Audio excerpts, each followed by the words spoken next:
Good afternoon, distinguished guests. My name is David Yang, and I am a partner at Lin Law Firm's International Practice Group. It is my privilege to moderate this special session with Mauricio Macri, former president of Argentina. Mauricio Macri served as the president of Argentina from 2015 to 2019, a pivotal figure who broke 70 years of bipartisan dominance in the country. During his presidency, he worked vigorously to reintegrate Argentina into the international market. Prior to his time as president, Macri was a successful entrepreneur, chairman of Boca Juniors Football Club, congressman, and mayor of Buenos Aires 2 times. In recognition of his influence, he was named one of Time magazine's 100 most influential people in the world twice, in 2016 and 2018. Currently, he serves as executive chairman of the FIFA Foundation, where he combines his passions for education, football, and creating better opportunities for young people. Let's go straight to the question then. Your presidency marked a significant departure from 12-year rule of Kirchnerism, which was largely considered left-wing branch of Peronist populism. During your time in office, your administration actively sought to reconnect Argentina with the global economy and broaden its foreign policy horizons beyond regional alliances. For instance, your government pursued a pragmatic diplomatic approach, engaging with both United States and China. And also, you hosted the 2018 G20 summit with the support of the world's major economies. In contrast, the incumbent President Javier Milei, who defeated the Peronist candidate Sergio Massa in last year's presidential election, appears to take a more ideological stance on foreign policy matters. President Milei, often described as extreme right, he publicly declared allegiance, unconditional allegiance, towards to United States and Israel, while using aggressive and negative rhetoric against Brazil and China. What kind of foreign policy goals Argentina should pursue to secure a better place in the world and foster sustainable development for the country? Well, thank you, David, and thank you again for being today with us and for this invitation and for your opening remarks. Well, coming back to your question, I believe and I carry a pragmatic, diplomatic foreign policy, especially in a country like Argentina that is suffering severe poverty problems. So the way to reduce poverty is to attract investments, that they create jobs and that reduce poverty. So during my government, I held an excellent relations with, as you mentioned, with China, with the US, with the European Union, with Korea, with Japan, with Russia, with as many countries as I could, because we needed as many countries as possible interested in investing in my country. That has been my advice to President Milei so far, with not much success, but I will continue pushing him to open and not be so dogmatic. President Javier Milei's radical economic reforms aimed at bringing Argentina back to the international market have garnered global attention. How do you assess their success? And what do you think of their critics now that we are 10 months into Milei's administrations? You have repeatedly expressed your support for Milei's reforms, and many of our former collaborators are currently working with him. However, at a recent event to relaunch your political party, PRO, you raised concerns about Milei's close collaborators and his nominees to fill vacancies on the Argentinian Supreme Court. How can you maintain your support for the government while differentiating yourself as a viable option for the 2027 elections? It's a good question, and I want to be very clear on this point. my first priority is helping Milei to succeed. Why? A, because it's my country. B, because he is implementing my economic ideas. However, that doesn't mean that we agree in everything. You should just raise one point. In institutional matters, we have many differences. For example, this one that you have mentioned, he appointed or he suggested somebody from the Supreme Court that I didn't agree.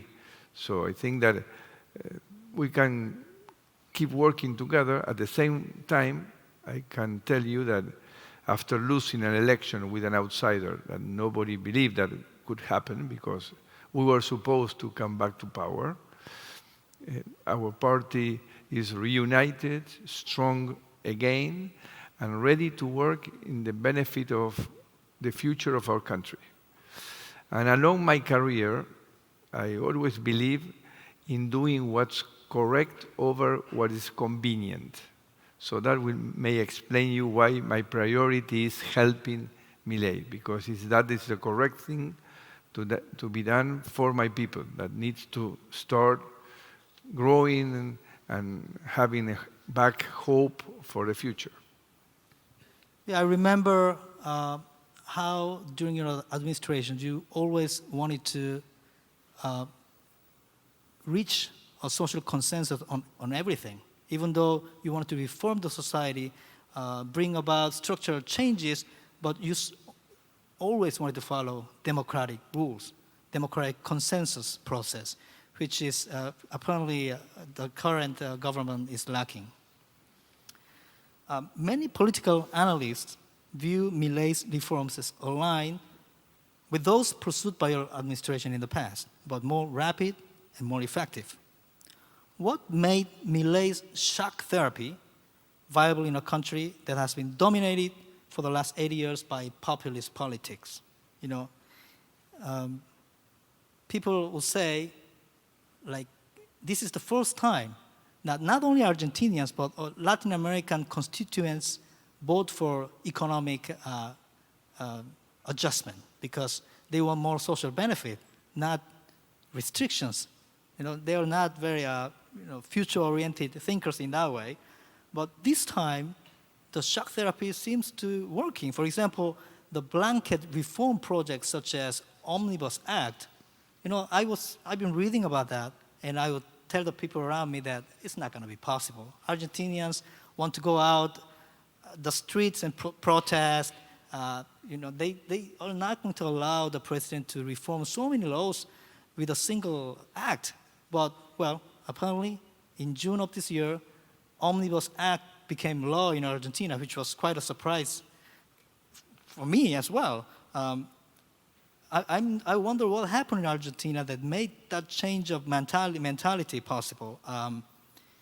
But I'm also concerned about the risks ahead of us, because I have seen many instances in Argentina where people struggle with long-term recession. They can't wait any longer to see the results, and then the collective hope is vanished quickly, and then that sentiment is turned into anger, disappointment, and social chaos. And so to avoid that, how should Milei deal with the opposition, with labor unions, and, well, poverty, which is a big issue now in Argentina? Let me, David, start by recognizing what Milei already have done in only 10 months. Except removing the foreign exchange restrictions, he had done an incredible job, an amazing job in cutting the fiscal deficit. He did it from the very beginning. And he inherited more than 6% of fiscal deficit over GDP. We're talking about a huge number, no? And he did it cutting national expenses, transfer to the provinces, and many other things. So that is really unbelievable. I think that never happened before, except after a war. globally. Now, what is even more remarkable, and that you are mentioning or suggesting in your question, is the incredible Argentine mindset change. Argentines now are open to change as never before. Of course, after suffering 70 years of populism with those ruinous ideas that have destroyed our country. But now, this is what makes me so optimistic about the future. That is much more important towards what Milei is taking ahead. And we agree in this point that the real strength of Argentina today is the Argentines' mindset change. Now they understand that they have to go back to the culture of work, to put their own effort, and not depend anymore on the state, and really fulfill the commitments. And that's the big change. So I'm really very optimistic, and I feel that Milei is really committed to continue with the main anchor that he has now, that is no fiscal deficit. Argentina has been under fiscal deficit for more than 70 years. Yeah, that's when, around 1945, Argentina started to close its borders. It started to implementing protection measures for its market. The rule of entropy implies that if you don't work towards one direction, things will return to chaos. That's the rule of entropy. When Argentina faced that most horrible financial crisis, social crisis at the end of 2001, people were saying, we're going to the last of many, no? I know, but I think that's the one that really hurt, because that affected people's saving. I was living in Buenos Aires back then, and it was really a nightmarish thing to live with that. We were thinking, after that, we're going to have 100 years of deficit in education. People will not realize how important effort, work, and discipline are. But now it seems that this change came to Argentina without much effort, and it's very hard to understand how, I don't know, for example, is it out of like hopeless situation, out of, people say, oh, this is the bottom, but we're still digging in a deeper hole, and one day they realize, no, we have to change. Is that how this change came to Argentina? Maybe, but you know that there's always one step more down to hell, no? Digging the hole. Yes. But let me tell you that it's clear that our main challenge, David, is how to regain trust. And there is only one way. There are no shortcuts. We have to stick to our promises around keeping macroeconomic balances. And the anchor is cutting the fiscal deficit. Argentina have been under fiscal deficit for more than 70 years. That destroyed our economy. You talk about the 2001 crisis. We had many hyperinflations. We have averages inflation over 100%. When we talk in Argentina, we talk in monthly basis. Now we are reducing inflation towards 3% per month. Imagine for Koreans living in an economy with 4% per month. It's impossible. No? That's why maybe the best financial managers of the world are coming always from Argentina, because they learn to survive with those levels of inflation. No? I know when the Greeks and Turkish or Turkey, people of Turkey, they were having severe financial crisis, they are requiring Argentine economists to be their advisors. Forefront of the world. So I think that we have to keep fulfilling our commitment, and that will regain trust, and that will regain investments in the country, because the opportunities in Argentina are enormous, are uncountable. So it's a question of, again, show the world that we understood, and that now we are going to fulfill our commitments, and we will keep the rule of law. Yeah, some of my friends in Argentina, they are still lamenting the way that your project was suddenly stopped because people got tired of your so-called gradualism. And some of them will say, well, maybe instead of gradualism, we should have applied some shock therapy as Milei is doing now. But on the other hand, some commentators also say that actually your gradualism was a very effective and successful policy to prevent social unrest in Argentina during a time when Chile and Colombia were going through massive social uprising. For example, in Chile, the social unrest forced the Chilean government to cancel APEC summit and COP25. Chile was going to host in 2019. I was there. I remember, we end up in Spain. Yeah, that's right. So, well, I was in Chile. I was a Korean diplomat in Chile back then. Somebody told me that you were among the organizers of all those demonstrations. Oh, yeah, I was telling them, oh, don't do that, this is the wrong thing to do. But, it was very interesting to observe all these, not very clear to see, but the undercurrent of Chilean social situation. So that was very interesting. But, I mean, having implemented such a wise policy, gradualism, that didn't secure a second term. So many people supporting you, they are heartbroken when that happened.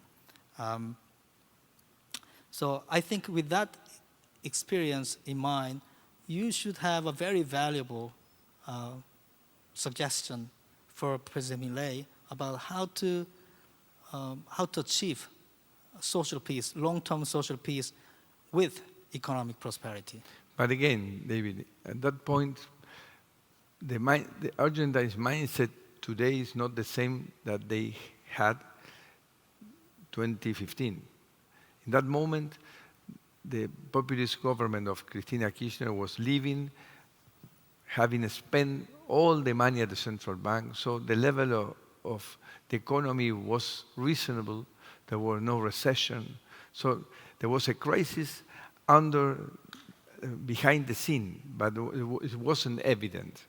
So that was a completely different momentum that what Milei inherited. Milei inherited already a visible crisis. So now people, again, it's so remarkable how the same citizens that were complaining when I raised the tariffs, because populism, and I expect that we will have time to talk a little bit more about that, they start, for example, giving for free the energy. Free energy costs less than a glass of water or a coffee. And they say, why not? No? And when I start raising the tariffs, that was a huge crisis. Demonstrations on the streets, people complaining, my voters complaining. And what I raised in 3 years, Milei did it in 2 months. And nobody complained, because now, after 4 years of the disaster of the last, I expect, populist government in our history, they finally understood that, well, that wasn't the right way to reasoning, no? That the state can finance everything, and everything can be free, no? For free. That's ridiculous, no? So this is a different momentum. So Milei has to rush, because now people is open as never before to every change. So he has to privatize or close all the state companies, reduce all the costly programs that have been useless, and keep a balanced economy so as to regain the credit, because Argentina, for decades, you have to purchase your home cash because there's no credit. There's no economy that can grow without credit. And that thanks to the longest inflationary period of the world. No? Coming back to doing some numbers. No? Let me share with you some numbers and the audience. Argentina, 1915, 1930. Argentine GDP was like this. The US GDP was like this. Less than 15% difference. Today, we are less than 5% of the US GDP. In 1950, Argentina was bigger than Italy and Spain together. Now we are not even half of either of them. We were bigger than France.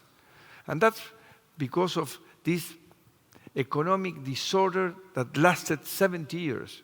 Fiscal deficit, high inflation, hyperinflations, more than 8 defaults. That destroyed the rules in Argentina, the trust in Argentina, and that this is the big change that is coming in Argentina. No? So this is the main problem that we face. And now Argentines finally understood that the only way to succeed is working. Yes, and get rid of these ruinous ideas, that is populism, that started in Argentina in 1940 and rapidly extended to the rest of Latin America. But now, let me tell you, it's not anymore a Latin American threat. It's a global threat. So maybe now that we are getting rid of populism, the world is going into populism. So I see, what are you doing? When I saw the United States giving billions and billions of dollars to keep people at home during the COVID and the lockdowns, say, this is crazy. This is something that we already done with labor plans, that we call them, for years, raising the expenses, ending up printing money and going to inflation and impoverishing all the citizens. That's what happened with the US with the 10% inflation. So that is something that I think that Argentines are living in the past, okay? Yeah, it was very poignant, what you said. I think it was last year when you went to Harvard University to talk about these subjects. And you said, because Argentina is the place where populism started, it'd be wonderful to be the one to get rid of it. And I think... And we are getting rid of it, I promise. And with that, Argentina... The problem is that it's very contagious. Yes. So if you want me to give one advice to the Koreans, is be careful with populism. And more than ever now, because together with populism, now we have a new phenomenon that I call it the expectations era. Thanks to this incredible technological revolution that we are going through, and now with AI is a new dimension, with impacts in genetics, robotics, and education and healthcare and everything. But already the impact that this technological revolution had on the communication systems with these global news platforms and the social media, that you are aware of any crisis around the world by the minute. Of course, bad news, because the good news traveled by horse, no, still now. But the bad news traveled in a second. No? All that had changed things in such a way that now we citizens nowadays receive in 1 month more information than in our whole life 15 years ago. No, so every citizen nowadays is millionaire in information and billionaire in expectations. And that's why, because everybody knows what the neighbor have. So the demand is, I want more. Yellow belts in Paris, the fires in Santiago that you were there suffering them, no? Hong Kong and many others. When you try to unify, what's the demand on those demonstrations? There's no one demand. But what you finally conclude is that they're asking for more. And that in that moment is when the populist leaders show up and say, here I am, I'm going to give you more. Give me the power, the whole power, because you want fast solutions. So no Congress, no independent judicial system, no free press. Give me the power and I will guarantee you a wonderful present in exchange of your future. Because they start spending all the citizens' savings, starting by the reserves of the central bank. So you have an initial period that's wonderful. It's like morphine, no? Giving out the money of the central bank, the reserves of energy for free. But when they get out of, they run out of resources, they start printing money. So inflation rises. And soon, very soon, everybody starts to impoverish. That's populism. It's like a pact with the devil. Absolutely. But together with these expectations, they have a very attractive narrative. So that's very dangerous. That's why it's contagious. And now it's affecting central countries of the world, not anymore Latin America. So be aware that that is a very attractive narrative that cannot be only opposed by one part of the political system. The private sector has a very important role discussing against this type of proposals because they destroy the culture of work, they destroy the meritocracy. They talk about that the state has to provide everything because you have the right. You don't have any responsibility, but you are full of rights. And that had destroyed my country because it was among the 5 wealthiest countries of the world. And now we have 50% poverty thanks to these ideas. So be aware of this and fight against this because the most exposed countries, David, and people here, are the wealthiest countries, not the poor. Because the wealthiest for the populist leader is piece of cake. They open the central bank and start giving out the money. No? So that's the way they work. And that is even further power because this element called expectation, right? Because there is a fine line between objective inequality and inequality is perceived by an individual because they can have all the things that people in South America want, but they feel they are poor. They feel that they don't have anything compared to maybe chairman of Samsung Electronics. Of course, and they always they are very intelligent only in creating this narrative. They always blame the rich and the powerful. Yeah. They are responsible of what you don't have. So let's fight against them. No, so they expropriate the companies. Inflation, the responsibility of the inflation are the supermarkets. No. Because they raise the prices and the energy costs because of the companies, no? So and they start destroying the system until the moment that the people realizes that these ideas are ruinless, may take 70 years, like took to the Argentines. So it's very dangerous. This is now a global threat, and we need to work together, private sector and the healthy political sector, to fight against them. Because again, when you tell a citizen, I'm going to give you everything for free, it's a very nice proposal. No? So we have to be alert. Yeah, be alert. Yeah, I think thank you very much for those comments. I think that affects us all because in a healthy society, people would see success as a result of merits, as a result of efforts. And some other unhealthy societies, success is the result of crime, pissing on somebody else's shoulders, for example, and then that leads to social chaos and disappointment and frustration because they feel that they were never going to make it. But what we need to teach them is that efforts make effect. Efforts bring about changes. And more important than that, effort makes a difference to be happy. If you receive a gift, it's a nice sensation, but what makes you be who you are is what you gain and achieve with your personal effort. That makes a difference. So populism destroys the self-esteem of the citizens. Self-realization, which is the highest value a human can go after. Absolutely. Yeah. As evidenced by the Parisian-style architecture of Buenos Aires, which I love, Argentina was a major success story in the late 19th century, becoming one of the wealthiest countries in the world through active participation in the early global trade. Just talk about. Yeah, yes. With substantial amounts of foreign investment, actually from United Kingdom and the United States, Europe as a whole, they would go down to Argentina back then. In Korea, many people caught a glimpse of this through an animated series called From the Apennines to the Andes. In Korean, 엄마 찾아 산말리, where the Italian boy Marco from Genoa travels to prosperous Argentina in search of his mother. Did you know about this? I was in kindergarten, no, impossible.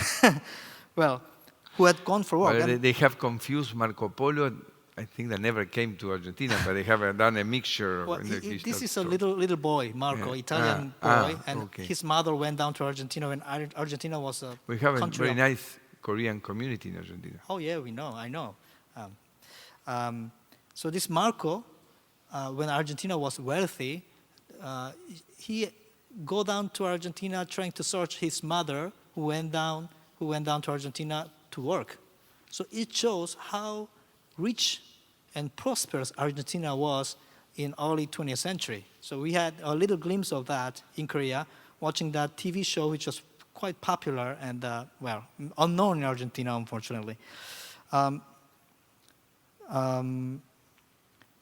This Argentina's rise in late 19th century was so remarkable that the economist Simon Kuznets, Nobel Prize winner in 1981, he would often cite it as a unique case of economic development.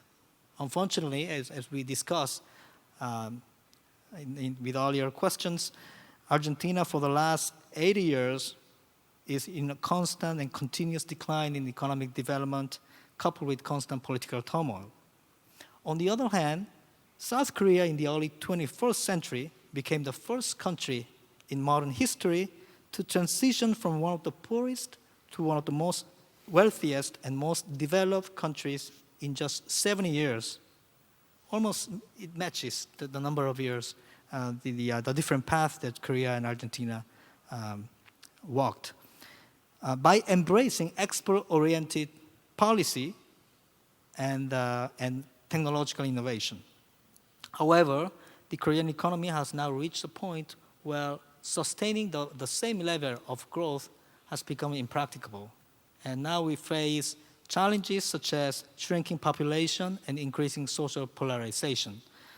What lessons should Korea learn from Argentina's experience of losing momentum to ensure long-term prosperity for its people? We already discussed a little bit of it, but maybe you can deepen a little bit more. To sum up, I could say that as we did that amazing job growing in the early of the last century, we had been the most efficient society in destroying value in the last 80 years. There is no other case globally. No. The other case that comparable could be Greece, but in centuries. No? Greece was great a couple of centuries ago, not recently. Yes. So, again, now Korea has to be aware that expectations combined with populism are a high-risk problem that you have to be aware and approach and battle. Because what happened in Chile is also an example. Chile is the only first world country in Latin America. And suddenly, they start firing the whole city because they wanted more. They say that it wasn't enough, and compared with where they were 30 years before, was unbelievable because they had reduced poverty from over 30% to less than 5%. And they were complaining. So expectations are the real problem. This excess of information, knowing what your neighbor have, starts driving crazy everybody. No? Everybody feels that it's not enough. No? And we are like that, no? In every term, not only in economic terms. No?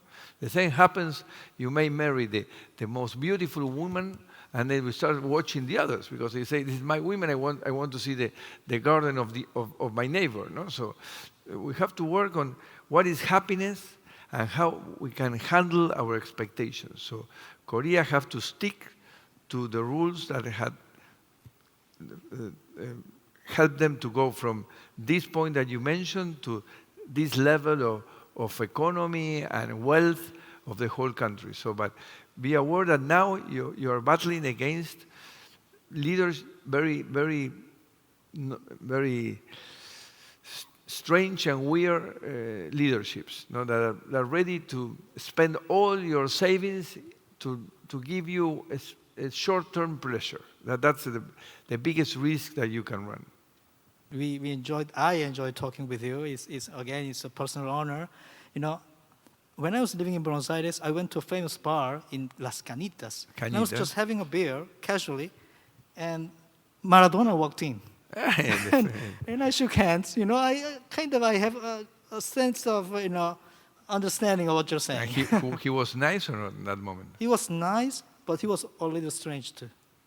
Yes, well, he was really affected by the drugs. I think so. It was very difficult being Maradona. Imagine, when I have to discuss with him, he always told me, what you don't understand, Mauricio, is that I am between God and humans. So and he really believed that, so it was impossible to deal with him. Yeah. To wrap things up, thank you very much again, Mr. President. You've been very kind to us, sharing your personal experiences and details about what's going on in Argentina. We are really hopeful that Argentina, with all the wonderful things it has, things that we didn't have time to mention, its literature, its landscape, its asado, the food, the tango, the barbecues music, are unique, and economic prospect, the beautiful resources, beautiful people. I hope that with all these renewed efforts coming from the government and this change in mindsets of Argentinians, they really pull it up and make tomorrow happen today. And it's happening. So looking forward to see all of you in Argentina. Thank you for being here today. Thank you so much, Mr. President. We don't have time to take questions from the floor, but thank you very much for your attention.